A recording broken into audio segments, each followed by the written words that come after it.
오늘 말씀 찾겠습니다. 오늘 본문은 사사기 6장 19절부터 24절까지 말씀입니다.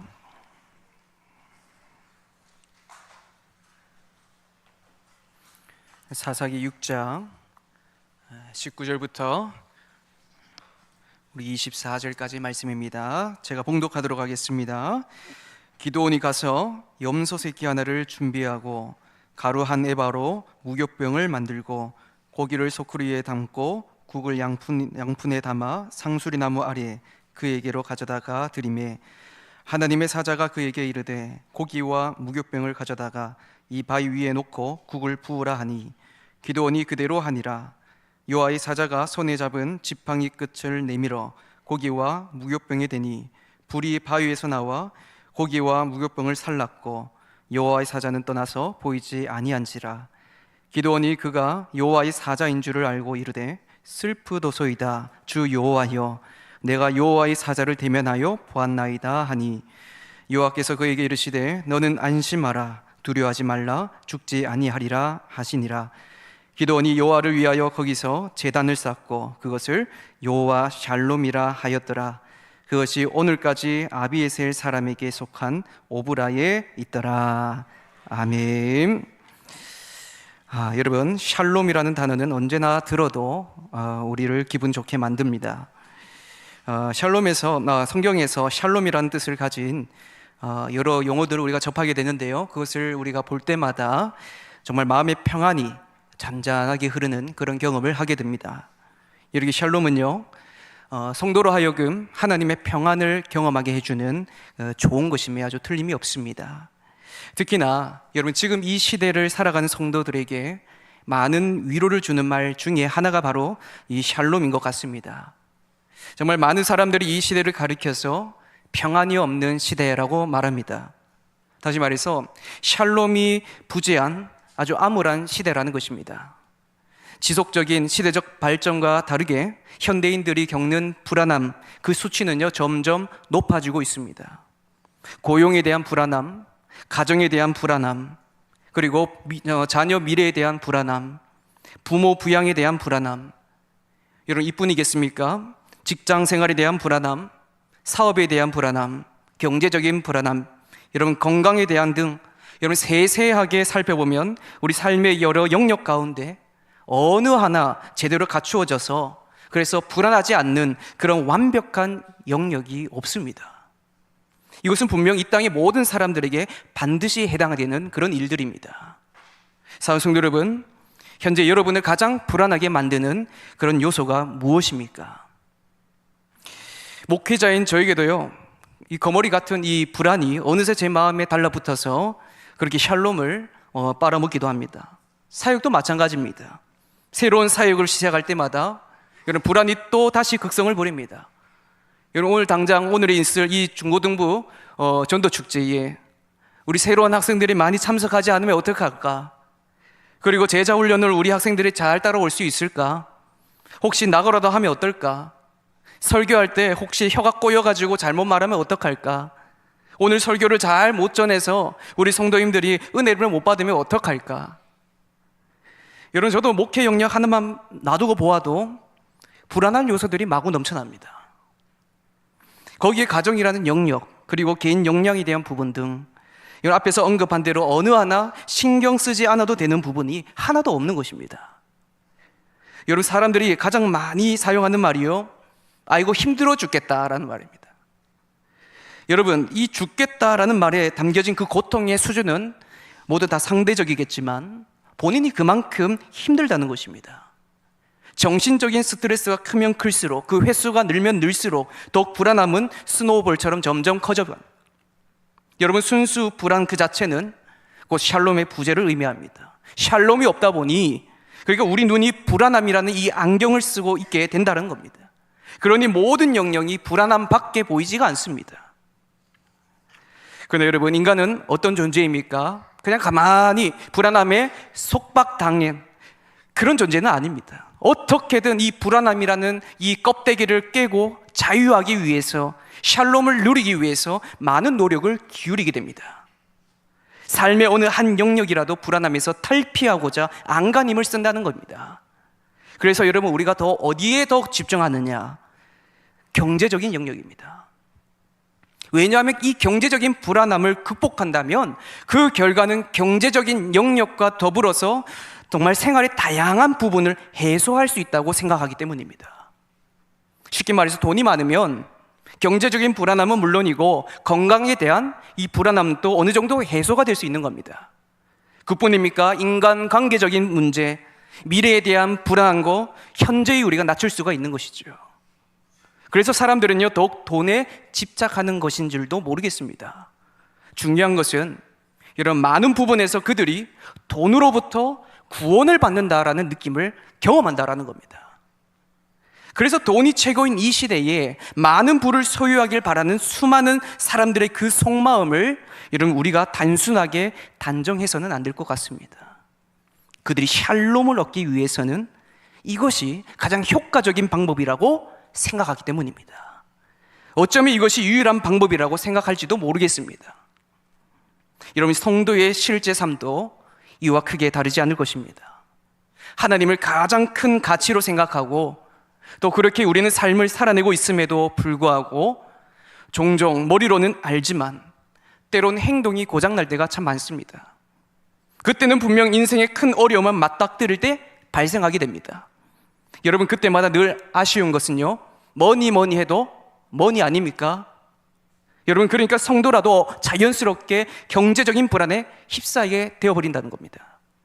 아무리 기도해도요, 우리 마음에 오히려 불안은 사라지지가 않습니다. 왜 그런가?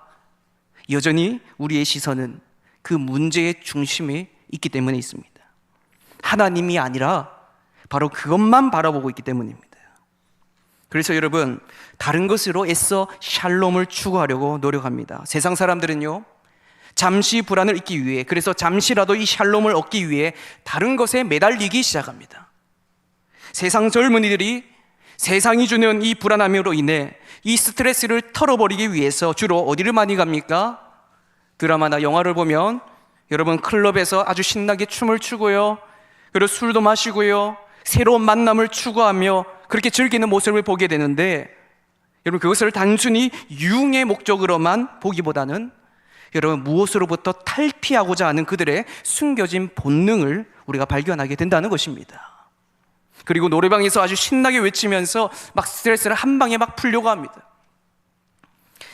여러분, 저 같은 경우는요, 운동을 하면서 스트레스를 많이 푸는데요, 단순히 운동을 좀 좋아하기보다는 운동을 할 때 그 시간에 온전히 이 운동하는 데 집중되기 때문에 다른 생각 아니면 불안한 생각, 이것이 들어오지 않게 되더라고요. 그래서 여러분, 잠시 그 불안을 숨길 수 있게 됩니다. 여러분, 요즘 유행하는 힐링 콘텐츠가 무엇인지 아십니까? 여러분, 지금 어떤 문화가 대세를 이루고 있느냐? 주말이 되면요, 날씨 좋고, 여러분, 막 날씨 좋고 막 햇볕이 아주 따사롭고 하면 어디로 많이 갑니까? 산이나 바다나 강이 있는 곳. 여러분, 그곳에서 뭘 합니까? 캠핑을 하죠. 여러분, 캠핑 문화가 갑자기 우리나라에 자리 잡더니 엄청난 속도로 빠르게 퍼져나갔습니다. 그것을 잘 보여주고 잘 증거해 주는 것이, 여러분, 이제 큰 마트만 가보더라도요, 캠핑 용품을 전시해 놓은 자리가 따로 마련되어 있습니다. 그리고 캠핑 전문 용품점도 곳곳에 막 생겨나고 있습니다. 여러분, 어떻게 보면 캠핑 또한 속세의 이 가두리에서 벗어나고자 하는 마음이 가장 클 것 같습니다. 캠핑하시는 분들이요, 되게 공통적으로 하시는 말씀이 조용한 가운데에 잔잔한 바다를 그렇게 보면서 녹음이 둘러싼 그리고 이 모든 산세를 지그시 바라보면서 뭐라 말하냐? 마음이 참 편하다라고 말합니다. 그런데 여러분, 문제는 무엇입니까? 순간은 평안하고 순간은 평강이 있을지 모르겠습니다. 근데 문제는 뭐냐?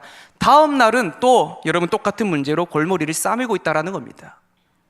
다시 그 문제의 자리에, 그 중심에 또 서 있어야 한다는 겁니다. 그렇다고 모든 사람들이 속세를 벗어나서 산속에 들어가 사는 자연인이 될 수도 없는 노릇입니다. 자, 그렇다면 성도의 경우는 어떻습니까, 여러분? 성도는 여러분 샬롬을 얻기 위해서 무엇을 하느냐? 여러분, 더 많은 순종을 감당하려고 한다는 겁니다. 일부러 사역에 많이 참여하고자 합니다. 이것이 온전히 하나님 나라를 위한 순수한 마음에 나오는 동기라면 정말 훌륭한 신앙의 몸이 될 수 있을 것 같습니다. 근데 여러분, 우리는 종종 우리 자신을 잘 살펴봐야 되는데요, 정말 이 동기로 행하고 있는가 하는 겁니다. 도리어 나의 이 순종의 이 오버로 통해서, 더 많은 순종을 감당함을 통해서 하나님께서 나에게 샬롬을 주지 않을까 하는 그 개인의 바람을 위해서 하는 것은 아닌지 말입니다. 대개 후자의 경우는 나중에 어떻게 됩니까? 힘들고 지쳐버린 일이 발생하게 됩니다. 여러분, 샬롬은요, 우리가 힘을 쏟아야지, 아니면 노력을 많이 해야지 얻을 수 있는 류가 아니라는 겁니다. 우리가 하나님께 잘 보여야지 하나님이 나에게 샬롬을 주시는 것이 아니라는 것입니다. 다른 우상신들을 섬기는 자들의 모습을 보면요, 그들과 우리 하나님을 섬기는 모습은 완전히 다르다는 겁니다. 그들은요, 자신의 바람을 위해서, 그것을 얻기 위해서 엎드리고 섬기지만, 하지만 우리 하나님, 그분의 백성이기 때문에 순종하는 것이고, 그분의 백성이기 때문에 그분의 교회를 섬기고 사역에 우린 동참한다라는 것입니다. 그렇게 우리가 스스로 속이는 일을 하고 있는지 아닌지 우리 스스로 잘 살펴볼 필요가 있다는 겁니다. 현 시대 인류는요, 알게 모르게 부재된 샬롬을 찾아다니고 있습니다. 그만큼 샬롬은 인간에게 없어서는 안 될 인간 본질적인 요소에 해당합니다. 여러분, 죄로 타락한 인류는요, 샬롬을 더 이상 가질 가치가 없어졌습니다. 하나님이 주신 그 영원한 샬롬을 누릴 수 없는 존재가 되어버렸습니다. 박혀있던 그 보석이 빠져나간 그 자리는 여전히 공허합니다. 어떤 것을 채워도 여러분, 진정한 샬롬이 되지가 않습니다. 그러니 늘 새로운 무언가 갈아치우는 것은 반복적인 일상이 되어버렸습니다. 그러나 지금 이런 행태는 지금 시대만의 일이 아니었습니다. 모든 인류사에 해당하는 겁니다. 그러니 오늘 본문인 이 사사기에서도 마찬가지였습니다. 여러분, 사사시대의 일들을 우리가 잘 알고 있지 않습니까? 여러분, 계속 돌고 도는 역사가 발생하고 있습니다. 평화로운 시대에 영적인 방심으로 말미암아 심판을 받게 됩니다. 그 심판의 도구는요, 이웃나라였습니다. 그리고 고통스러운 세월을 보내게 됩니다. 그리고 그때서야 깨닫게 되는 것이죠. 뭘요? 우리의 샬롬은 바로 하나님께 달려있다라는 사실을 말입니다. 그래서 하나님께 부르짖습니다. 인간의 편에서 생각해 볼 때 그 부르짖음은요, 그제서야 정신 차렸다라는 겁니다. 그제서야 우리가 누구의 백성인지, 그제서야 우리의 인생의 주인은 누구신지, 그래서 누구만 우리가 의지해야 하는지를 알았다라는 겁니다. 그런데 하나님 편에서 볼 때는요, 그 부르짖음은요, 바로 당신의 목숨보다 더 귀하게 여기시고 사랑하시는 그분의 백성이 다시 올바른 길로, 다시 생명의 길로, 샬롬의 길로 들어서는 그런 일이었습니다. 여러분, 그 길로 들어서자 이스라엘의 구원 역사가 일어나기 시작했습니다. 그 도구가 바로 사사였습니다. 사사기에만 12명이고요 사무엘기에 나타난 2명까지 포함하면 총 14명의 사사가 여러분, 주님의 이 사역, 구원 사역 역사의 도구로 쓰였습니다. 여러분, 14명의 사사들 중 오늘 우리가 읽은 말씀에는 지금 어떤 사사가 등장합니까? 바로 사사 기드온입니다. 그를 통해 미디안의 손에서 이스라엘을, 그리고 당신의 백성을 구원하셨습니다. 즉 샬롬을 다시 되찾게 되었습니다. 다시 누릴 수 있게 되었다는 겁니다. 오늘의 본문은 사사 기드온 이야기의 초입에 해당합니다. 미디안의 침략으로 이스라엘은요 7년이라는 세월을 고통 속에 보내고 있었습니다. 이후 정하신 기한이 차고요 주님의 때에 이르러 여호와의 사자가 기드온에게 나타나 그를 불렀습니다. 여러분, 이것은 소명입니다. 근데 어떤 소명이냐? 사사로서의 소명입니다. 여러분, 사사의 역할은 구원이죠. 샬롬에 다시 참여하게 된 그 일을 말하는 겁니다. 하나님의 사자가 직접 기드온에게 찾아와 소명을 전달합니다. 그러면 우리 생각에는 기드온이 감격과 감동을 받고 감사함으로 높죽받아야 될 것 같은데 우리 예상과 다르게 기도원은요, 하나님의 부르심에 처음부터 응답하지 않습니다. 오히려 반론을 제기하는 모습을 13절에서 보게 됩니다. 우리가 읽지 않았지만 13절을 보시면요, 기도원이요 3가지 문제를 가지고 지금 반론을 하고 있습니다. 첫째는 뭐냐? 바로 하나님의 사자의 말대로 하나님께서 이스라엘과 함께 계신다면 왜 이런 모진 고통을 겪어야 하는가입니다. 이게 첫 번째. 두 번째는요, 옛적 조상들 시절에는 그렇게 흔하던 하나님의 기적이 왜 지금은 멈추었는가 하는 겁니다. 그리고 세 번째는 이스라엘이 처해 있는 그 정황을 보면 하나님께서 자신의 백성을 미디안 사람들에게 버리신 것이 확실하지 않느냐 하는 겁니다. 즉 하나님은 더 이상 이스라엘에 관심이 없으시거나 이스라엘을 사랑하지 않으신다라고 이렇게 주장합니다. 여러분, 이러한 기도원의 반론은 인간의 편에선 아주 논리정연한 그런 반론에 해당합니다. 그가 그 상황을 두 눈으로 여실히 보고 있고요, 또 지금 자기가 직접 경험하고 있기 때문입니다. 마치 하나님이 버리신 것 같은 그런 느낌을 그가 받았다라는 겁니다. 이것은 분명 기도원만의 생각이 아닐 겁니다. 수많은 이스라엘 백성들이 그 당시에 이와 비슷한 생각을 하였음을 간접적으로 보여주는 겁니다. 그런데 여러분, 기도원이 관과한 점이 있는데요, 그 관과한 점이 뭐냐? 이스라엘이 지금 고통을 당하는 원인이 무엇인지 정확하게 깨닫지 못했다라는 겁니다. 만약 이 모든 문제가 이스라엘의 죄 때문에 빚어지고 있는 일임을 그가 분명히 알고 있었다면, 그러면 하나님의 그 부르심에 거절하는 일이나 13절처럼 하나님을 겨냥하여 원망하는 일은 아마 없었을 것입니다. 여러분, 그러자 14절에 하나님 그를 바라보면서 말씀을 하십니다. 그 말씀은요, 앞에 3가지 반론에 대한 해명이 아닙니다. 오히려 뭐라 합니까? 명령하십니다. 뭐라고요? 이스라엘을 미디안의 손에서 구원하라. 그런데요, 또다시 반론을 제기합니다. 그 내용 쉽게 말해서 자신은 이런 일을 감당할 여력을 가지지 못했다라는 겁니다. 즉, 그 정도 대단한 사람이 아니라는 겁니다. 마치 모세가 그랬던 것처럼 기도원도요, 하나님의 사역을 자신의 힘과 자신의 재력으로 해야 하는 것인 줄 착각했던 겁니다. 여러분, 하나님께서 우리에게 소명을 주신다면 그 소명을 감당할 능력도 주신다는 사실을 믿으시길 바랍니다. 이미 앞에서 하나님은 내가 너와 함께한다, 내가 친히 너를 보낸다, 이렇게 말씀하셨음에도 불구하고 기도원이 지금 반복적으로 거절을 하는 것은 분명 하나님을 온전히 믿지 못했음을 보여주는 것입니다. 왜냐하면 여러분, 그의 반론에서도 우리가 찾아볼 수 있듯이 이미 기도원의 마음에 하나님에 대한 불신과 실망감이 가득했기 때문입니다. 그러나 하나님의 인내하심과 그리고 하나님께서 지속적인 말씀 선포로 인해 기도원의 마음이 조금씩 깨어지기 시작합니다. 그러나 아직 확신은 가지지 않습니다. 그래서 그는 2가지를 확인하고 싶었습니다. 하나는 하나님의 특별한 은혜가 자신에게 임했다라는 것, 그리고 또 하나는 하나님께서 이 일을 하는 동안 꼭 그와 함께 하실 것이라는 것. 이 두 가지를 확인하고 싶었습니다. 그래서 17절에서 기도원은 자기를 찾아와 대화하시는 분이 바로 여호와라는 것을 입증할 만한 증표를 요구를 합니다. 그리고는 자기가 드릴 재물을 가져올 때까지 떠나지 말라, 이렇게 기다리라고 말합니다. 여러분, 재물을 드리는 것이 어떻게 그 증표가 될 수 있겠습니까? 만일 자기와 대화하는 분이 하나님이시라면 그러면 자신이 드리는 재물을 하나님께서 스스로 불사르실 것이고 그것이 곧 증표가 될 것이라고 생각하기 때문입니다.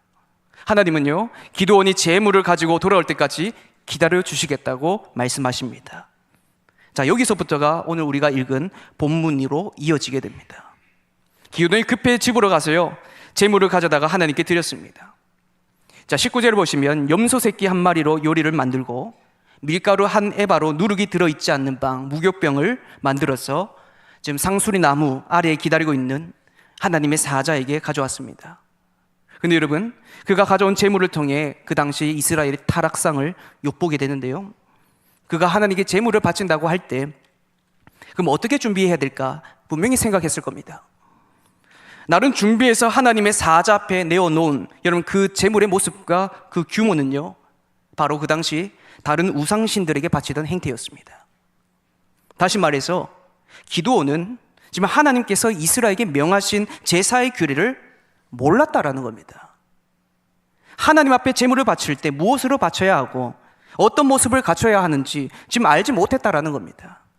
오히려 우상신을 섬기는 방법에 좀 더 익숙했다는 사실을 드러내고 있습니다. 기드온은 이것을 인지하지 못했고요, 그리고 익숙한 방식으로 제물을 준비해서 온 것입니다. 그럼에도 하나님은 그의 제물을 받으셨습니다. 왜냐하면 이유는 단 하나입니다.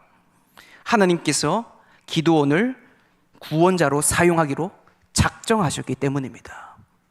여러분, 하나님이 사용하시겠다고 하시면 어떤 장애물도 소용없다라는 사실을 믿으시길 바랍니다. 20절에서 하나님의 사자의 명령대로 빵과 고기를 바위 위에 놓고 국물을 부었습니다. 여러분, 빵과 고기에 국물을 붓습니다. 물이 젖습니다. 불이 잘 붙겠습니까? 아니죠. 근데 부은 이유가 더 확실한 증거를 보여주기 위함이었습니다. 21절에 사자가 가지고 있던 지팡이 끝을 그 고기와 빵에 갖다 대었습니다. 그렇죠. 어떻게 되었습니까? 자, 기드온이 그렇게 원했던 증표를 확인하는 그런 순간이었습니다. 순식간에 고기와 빵이 불에 타 버렸습니다. 제물이 불살라진 다음 하나님의 사자는요, 온데간데 사라지고 없어졌습니다. 여러분, 하나님의 사자의 임무는요, 그걸로 끝입니다. 그 임무는요, 자신이 곧 하나님께로부터 온 사자임을 입증하는 것이었습니다. 여러분, 기드온이 이 일을 계기로 뭘 깨달았느냐? 하나님께서 살아계시는구나. 여러분, 이전에 반론을 보면 하나님이 살아계셨느냐, 여러분, 이것은 확신하지 않았습니다. 의심을 가졌고 불신을 가졌습니다. 그런데 이제는 어떤 일이 일어났습니까? 하나님이 살아계셨다라는 것, 그리고 또 하나님께서 나와 함께 하신다는 것, 이것을 여러분 뼛속 깊이 깨닫게 되었습니다. 여러분, 그와 동시에 어떤 반응이 일어나느냐? 22절에 보면요, 어떻게 반응이 일어납니까? 이전에 하나님과 사자와 대면했을 때는 여러분 반론도 하고 원망도 하고 하나님께 겨냥해서 원망까지 했습니다. 그랬던 자가 여러분 22절에 보면 어떻게 했다고요? 두려워서 떨고 있습니다. 왜냐하면 하나님과 대면했기 때문입니다. 비로소 그가 하나님인 줄을 알았다는 겁니다. 그때 하나님이요 그를 위로해 주셨습니다. 23절 우리 함께 읽어보겠습니다. 23절입니다. 시작. 여호와께서 그에게 이르시되 너는 안심하라, 두려워하지 말라, 죽지 아니하리라 하시니라. 아멘.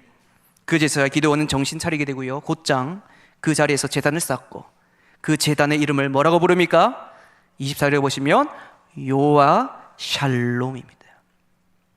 여러분, 기드온은요 이제 진정한 샬롬을 경험할 수 있었습니다. 여전히 미디안은 활개를 치고 있고요, 이스라엘이 공경에 처한 그 고통의 상황은 그대로이지만 그 속에서도 지금 여호와 샬롬을 외치고 있다라는 겁니다. 여러분, 우리가 여기에 주목을 해야 됩니다.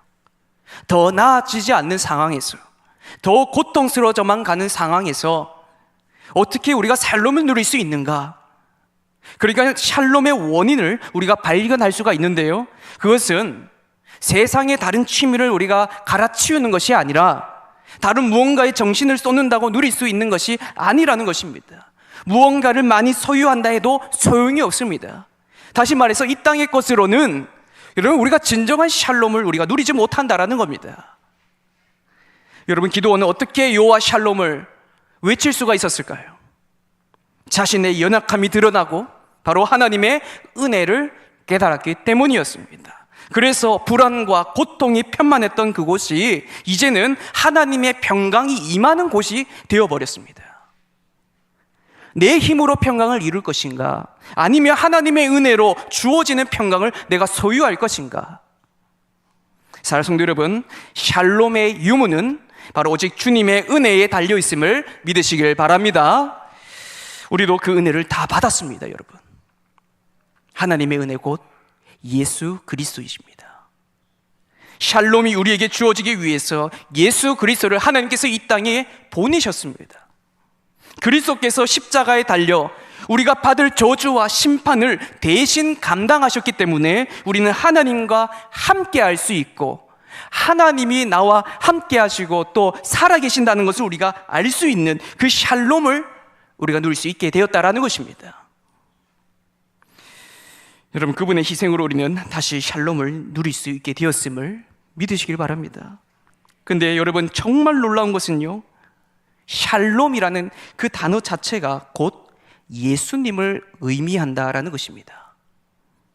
여러분, 샬롬의 뜻이 무엇입니까? 대개 우리는 평강, 평안, 화평 이런 뜻으로 알고 있습니다. 그런데 사실 이 샬롬의 원어의 뜻은요, 대가 지불입니다. 그러니까 여러분, 지금의 샬롬의 뜻이 평강, 화평, 평안이 될 수 있는 것은 바로 우리 예수님의 대가 지불로 이루어진 것이다 라는 사실입니다. 다시 말해서 샬롬이 말하는 진정한 속뜻이 뭐냐? 그냥 평강이 아니고 그냥 평안이 아니라 바로 예수님의 희생으로 인한 평안이라요. 여러분, 기드온이 자신의 연약함을 드러내고 하나님의 전적인 은혜로 그 땅에 샬롬이 이루어진 것처럼, 여러분, 우리의 인생에 샬롬을 일으키기 위해서는 반드시 우리의 연약함을 고백하고 예수 그리스도의 은혜 안으로 들어가야 함을 믿으시길 바랍니다. 이러한 삶의 모습은 분명 예수님과 동행하는 삶일 것입니다. 왜 우리는 예수님의 길을 걸어야 하는가? 왜 우리는 예수님과 동행해야 되는가? 그래야 비로소 여러분, 우리가 그토록 갈구했던 그 샬롬이 우리를 사로잡기 때문입니다.